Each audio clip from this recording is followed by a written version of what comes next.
Je suis le médecin principal Aymeric, psychiatre au sein du service de psychiatrie de l'hôpital national d'instruction des armées Bégin et chercheur en neurosciences. Je suis le coordinateur du projet de recherche clinique Psygène. Dans nos services de psychiatrie militaire, nous sommes amenés quotidiennement à rencontrer des patients pour lesquels, dans le cadre de leur suivi, nous pouvons prescrire un traitement antidépresseur. Or, nous rencontrons certaines problématiques avec cette prescription. Les médecins ont le choix entre un très grand nombre de molécules et ils fonctionnent essentiellement par essai et erreur, c'est-à-dire qu'ils vont essayer une molécule, voir si elle fonctionne, et ceci de manière itérative.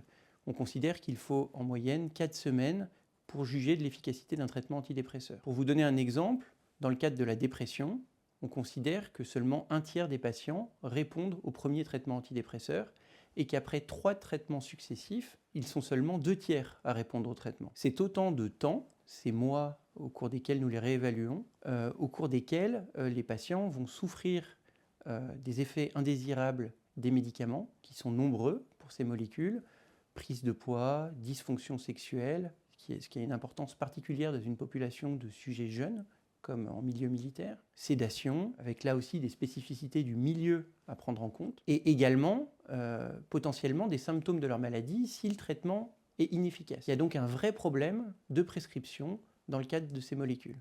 Pourquoi la prescription à l'aveugle est un enjeu en psychiatrie militaire? Effectivement, nous avons mené des recherches dans le service et nous nous sommes rendus compte que 50% des patients rapatriés sanitaires où 50% des primo-consultants, donc des patients qu'on rencontre dans le service, relèvent d'une pathologie qui pourrait bénéficier d'un traitement antidépresseur. Ces traitements sont vraiment des traitements de premier recours. Donc il y a un enjeu également pour la prise en charge des blessés psychiques à mieux prescrire ces traitements.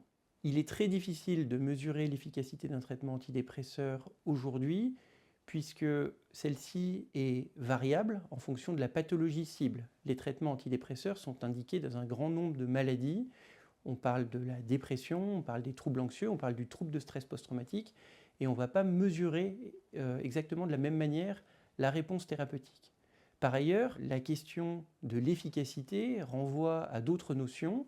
Est-ce que, par exemple, un patient qui est moins hospitalisé, qui nécessite moins de consultations, mais par ailleurs qui déclare toujours autant souffrir des symptômes de sa maladie, est-ce qu'on peut considérer pour ce patient qu'il y a une efficacité?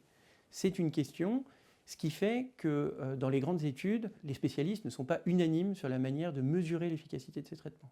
Le projet de recherche Psygène se base sur un constat simple. La pharmacogénétique est largement décrite dans la littérature internationale comme une science qui peut permettre de prescrire de manière individualisée un traitement à un patient donné. Il faut comprendre que la génétique conditionne le fonctionnement des cytochromes. Ce sont des petites usines dans le foie qui permettent d'éliminer les médicaments et notamment les antidépresseurs. D'une manière très schématique, si ces usines fonctionnent trop vite, le traitement va être éliminé trop vite et il n'atteindra donc jamais la dose efficace. Si ces usines fonctionnent trop lentement, la dose du médicament va s'accumuler dans le sang et le patient va faire tous les effets indésirables possibles du traitement. À partir d'une simple analyse génétique, on peut déterminer la manière dont le patient élimine le traitement. Et comme on connaît, de par la littérature scientifique, quelle molécule passe par quelle voie métabolique, on est capable, et c'est ce qu'on a fait d'ailleurs, de construire un algorithme qui permette de prédire la réponse du traitement pour un patient donné en fonction d'une analyse génétique. C'est là-dedans que s'inscrit le projet Psygène, c'est-à-dire la question centrale de ce projet, c'est est-ce que la pharmacogénétique permet aux médecins de prescrire du premier coup le traitement qui va faire le moins d'effets indésirables, c'est l'objectif principal de l'étude, et également qui sera le plus efficace, l'efficacité étant évaluée dans nos objectifs secondaires. Effectivement, donc il y a une autre étape qu'on n'a pas mentionnée, c'est au moment où on a fait ce constat qu'on avait des difficultés à prescrire les traitements, que la pharmacogénétique pouvait constituer une solution pour mieux prescrire. On a fait tout un travail de littérature pour analyser les données de la science, tout ce qui avait été publié sur les médicaments et la manière dont ils sont métabolisés en fonction de quel gène, et construire un algorithme qui est vraiment adapté à notre pratique de l'hôpital Bégin. Pour cela, j'ai sollicité le pharmacien en chef Hervé, qui est le chef de service de l'unité de génétique humaine du laboratoire de biochimie de l'hôpital Bégin, avec qui nous avons travaillé conjointement pour créer cet algorithme. Après avoir formalisé cet algorithme, nous l'avons publié dans une revue scientifique internationale en accès libre. Il est donc à la disposition de n'importe quel médecin qui souhaiterait s'en saisir. Nous avons également, 2 ans après, réalisé une mise à jour de cet algorithme en fonction de nouvelles données disponibles dans la littérature internationale. Et c'est aujourd'hui un challenge pour nous de continuer à analyser de manière continue cette littérature et notamment la mise à jour des recommandations internationales pour garder notre algorithme à jour. Bonjour, je suis le pharmacien en chef Hervé et dans le cadre du projet Psygène, je me suis consacré essentiellement à l'étude des caractéristiques génétiques des patients. En réalité, dans mon projet d'agrégation, effectué il y a quelques années, j'avais mentionné l'intérêt de la pharmacogénétique, en particulier pour les traitements antidépresseurs. Et cette idée reposait sur des données de la littérature qui indiquent qu'il est intéressant, lorsqu'il y a une inefficacité thérapeutique ou la survenue d'effets indésirables, de regarder si le fond génétique du patient peut être à l'origine de ces événements et dès lors permettrait de redresser le type de molécule à administrer ou à donner aux patients. J'avais donc un intérêt déjà pour la pharmacogénétique des traitements antidépresseurs. Il fallait toutefois que je rencontre le clinicien qui aurait présenté le même intérêt pour qu'on puisse se lancer dans une étude comme l'étude Psygène. Et c'est dans ces conditions que j'ai rencontré le médecin principal, Aymeric. Donc en partant de nos problématiques de terrain, on a tout d'abord commencé par étudier la littérature scientifique, les recommandations internationales, et à construire notre algorithme. L'étape d'après, et c'est à cette occasion qu'on a demandé un premier financement à la Fondation des Gueules Cassées, ça a été d'équiper notre laboratoire pour gagner en compétences et pouvoir réaliser ces analyses. On a réalisé une première étude sur le mode des recommandations internationales, c'est-à-dire sur le mode rétrospectif. On a recruté des patients dans nos services de psychiatrie pour lesquels on rencontrait une problématique. En premier lieu, c'était des problématiques soit d'inefficacité du traitement, soit d'effets indésirables qui apparaissaient. Et à partir du moment où il y avait cette problématique, et seulement à ce moment-là, on faisait une analyse génétique pour voir si la pharmacogénétique permettait d'expliquer pourquoi on avait ces réactions-là avec les médicaments. C'est l'étude EVADEP, et cette étude EVADEP a permis de confirmer l'intérêt de ces études génétiques, alors a posteriori, après survenue de l'inefficacité thérapeutique ou de l'effet indésirable, puisque au final, les médecins ont bien suivi les recommandations effectuées par le laboratoire au regard de la pharmacogénétique des patients, et cela a permis de redresser les traitements et de diminuer les effets indésirables. Oui, c'était vraiment très pratique, puisqu'on a formalisé des rapports qui étaient donc donnés aux médecins et qui synthétisaient ces recommandations. Dans 90% des cas, les médecins se sont saisis de ces rapports pour modifier la prescription. Et ce qu'ils nous ont rapporté, c'est que pour à peu près 70% des situations, ils ont reconnu un bénéfice sur les effets secondaires, les effets indésirables des traitements. Et pour à peu près la moitié des patients, il y avait un bénéfice également sur l'efficacité. Mais il restait à démontrer que cette stratégie pouvait être appliquée dans le cadre d'une primo-prescription de traitement, c'est-à-dire avant même de prescrire le traitement, réaliser l'examen génétique pour choisir d'emblée la bonne molécule. Et au final, c'est le projet Psygène. Le caractère vraiment innovant du projet Psygène, c'est d'être en capacité de réaliser ces examens de pharmacogénétique et de rendre un conseil aux cliniciens dans un délai compatible avec une prise en charge optimale du patient. C'est-à-dire être capable de rendre ces résultats en une semaine, c'est-à-dire une semaine entre le moment du prélèvement, première consultation du patient avec un psychiatre, et le délai de rendu du résultat pour que le psychiatre puisse modifier, si nécessaire, ou donner la meilleure des molécules dès le début du traitement. Comment est-ce que ça se passe en pratique ? Je reçois un patient, je fais mon travail d'évaluation, je le rencontre, et si je pense qu'il y a une nécessité de prescrire un traitement antidépresseur, je lui propose de participer à l'étude Psygène. Donc il signe un consentement, évidemment, pour qu'on puisse réaliser le prélèvement de génétique. Donc il bénéficie d'une prise de sang, on envoie le prélèvement au laboratoire, et donc il y a un délai incompressible d'1 semaine, le temps que les analyses soient réalisées.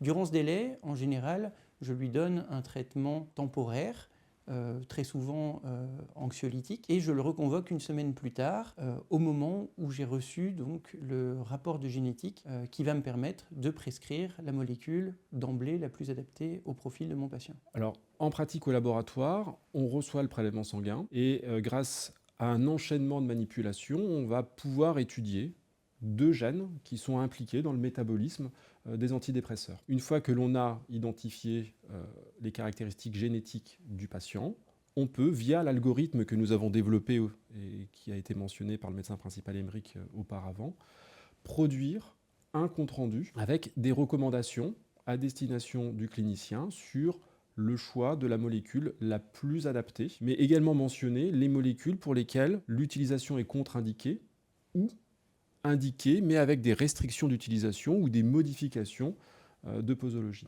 Donc on n'utilise pas le principe de l'intelligence artificielle stricto sensu, mais il y a bien un algorithme interprétatif. L'objectif de cet algorithme interprétatif, c'est de fiabiliser la qualité des résultats et d'éviter toute erreur humaine sur l'interprétation des données brutes, des données génétiques que nous obtenons. Dans le cadre de l'étude Psygène, nous avons recruté une centaine de patients militaires, c'est-à-dire 50 patients dans chaque bras, 50 patients qui ont bénéficié d'un traitement guidé par la pharmacogénétique et 50 patients qui ont bénéficié d'un traitement prescrit de manière usuelle. Les premiers résultats, au moment de notre analyse intermédiaire qui portait sur environ 30 patients, confirmaient l'intérêt de la pharmacogénétique et montraient une diminution du poids des effets indésirables ressentis par les patients. Il y avait également des effets sur l'efficacité de ces molécules antidépresseurs. Maintenant, l'étude n'est pas terminée. Elle se conclura en mars 2026 et nous attendons de pouvoir analyser les résultats finaux pour pouvoir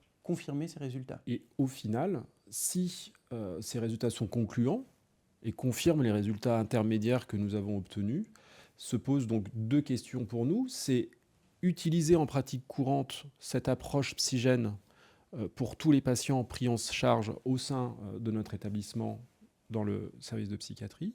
Et puis, deuxième point, il ne faut pas oublier non plus que certains de nos patients ont eu un traitement guidé par la pharmacogénétique, avec toutefois une inefficacité ou des effets indésirables. Et ce que l'on désire faire, c'est aller retravailler ces patients pour identifier s'il y a d'autres caractéristiques génétiques qui sont intéressantes chez ces patients. Tout ça pour acquérir de nouvelles données et optimiser notre algorithme de prise en charge et donc notre algorithme interprétatif de nos données génétiques. Vous souhaitez savoir si Psygène permet une optimisation de la prise en charge des blessés psychiques, puisque ces blessés bénéficient de traitements antidépresseurs qui font partie, encore une fois, des seuls traitements indiqués dans le trouble de stress post-traumatique. L'étude Psygène et les résultats qui vont en découler peuvent effectivement permettre d'améliorer la qualité des prescriptions, c'est-à-dire en premier lieu de réduire les effets indésirables des traitements et également d'augmenter l'efficacité de ceux-ci. L'enjeu, il n'est pas tellement pour nous du côté de l'efficacité. Il est du côté du parcours de soins et de la continuité des soins. On a choisi pour Psygène comme objectif principal d'étudier la survenue des effets indésirables.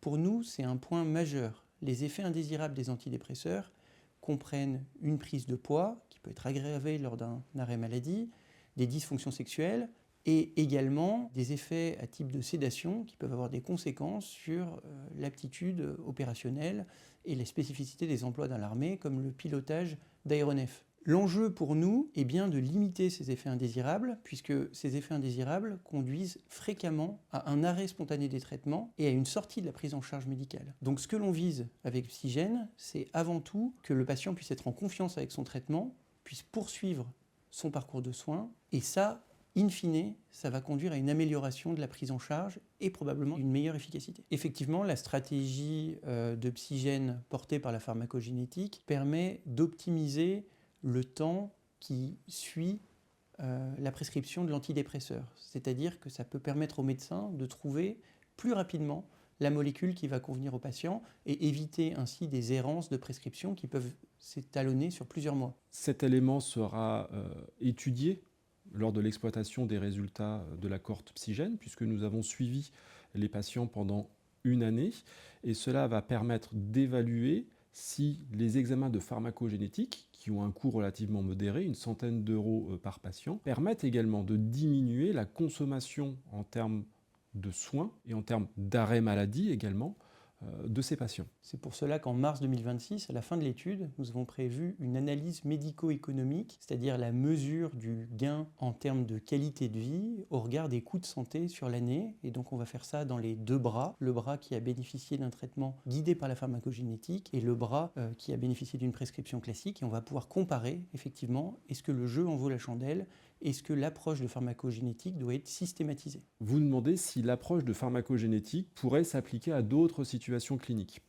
L'approche de Psygène peut être proposée pour d'autres familles de molécules. On peut penser aux antiépileptiques, on peut penser aussi aux antalgiques. Nous, il y a un exemple qui nous revient quand on parle un peu de la pharmacogénétique des antidépresseurs et des antalgiques. On a reçu un prélèvement d'un autre hôpital militaire concernant un patient qui avait une inefficacité de son traitement antidépresseur. C'était un patient qui était suivi depuis des années pour des douleurs chroniques. Et lors de l'analyse de pharmacogénétique, on s'est rendu compte qu'effectivement, le traitement antidépresseur n'était pas adapté.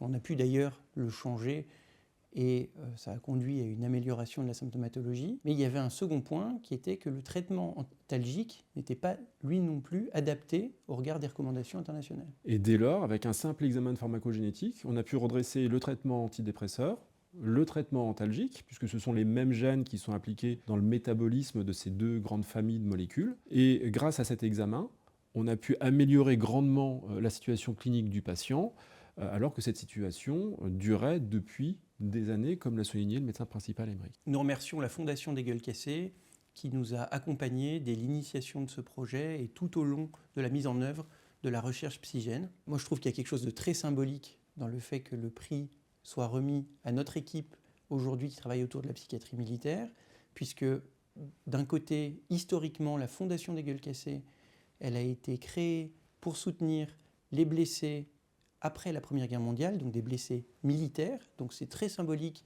que le service de santé des armées reçoive ce prix. Et en second lieu, ça rappelle aussi la question de la modernité des combats, puisque, si je ne dis pas de bêtises, la majorité des nouveaux adhérents à la Fondation des Gueules Cassées aujourd'hui sont des blessés psychiques.